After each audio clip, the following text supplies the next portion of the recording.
माथा ते पायथा हे जलसंधारण कामाचं मूळ तत्व आहे. माथा ते पायथा वर पडलेला डोंगरावर पडलेला पाणी ते वेगाने वाहते. ते वेगाने वाढण्याचं पाणी आपण तिथं जिरू शकत नाही. त्याचा वेग कमी करणं, त्यासाठी आपण सीसीटी घेणं, ढाळीचे बांध घेणं, दगडी बांधणं हा एक त्या ऑर्डरमध्ये आपण हे काम करू शकतो. दुसरं आहे, जे पाणी आपल्याला जास्त वेगाने येतं ते तिथं आपण त्याचा वेग कमी केला. दुसऱ्या जे वेगाने येतं त्याला आपण आणखीन स्लो केलं. आणखीन स्लो करण्यासाठी आपण छोटे छोटे मातीचे बांधारे बांधले, दगडी बांधारे बांधले, तर त्याने त्याचा वेग कमी होतो. आणि नंतर खालीच्या जे टप्प्यामध्ये आपण मोठे धरण बांधू शकतो, बॅरेज बांधू शकतो, केटीवेअर बांधू शकतो. अशा प्रकारे येणारा पाण्याचा वेग कमी करणं, कमी केलेला वेग त्याची गती आणखीन कमी करणं आणि नंतर गती कमी करून ते पाणी त्या जमिनीत मुरवणं हा मेन उद्देश आहे.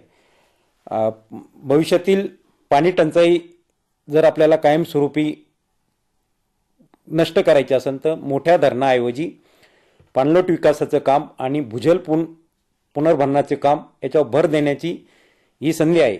पाणी अडवा आणि पाणी जिरवा हा मूळ मंत्र हा जलसंधारण विभागाचा आहे आणि त्यासाठी आम्ही मोठी चळवळ सुरू करत आहे.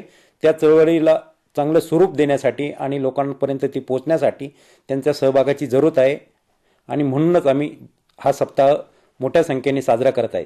या सप्ताहाबरोबर 15 ऑगस्ट 2026 ते 26 जानेवारी 2027 या कालावधीमध्ये जलसंधारण अभियान आम्ही करत आहे आणि या अभियानामध्ये आपण जे म्हटले पाण्याचा वेग कमी करणं आणि ते पाणी जमिनीत अडवणं आणि यासाठी आपण काय करणार आहे किंवा विभाग काय करणार आहे या कालावधीमध्ये वेगवेगळ्या प्रकारचं शासकीय निर्णय हा विभाग घेणार आहे आणि 26 जानेवारी 2027 पर्यंत आम्ही जे जलसंधारण विभाग इतर विभागांनी जे नवीन स्ट्रक्चर काय बांधणार आहे, त्याच्यात काय सुधारणा करणार आहे, नवीन जुने जे बंधारे आहेत, रोजगार हमीमध्ये खूप मोठ्या योजना झाल्या आहेत, त्याबद्दल एकत्र डाटा करणार आहे. जिओ टॅगिंग करून त्या कामाचं आम्ही आत्ताची काय स्थिती आहे ही जाणून घेणार आहे.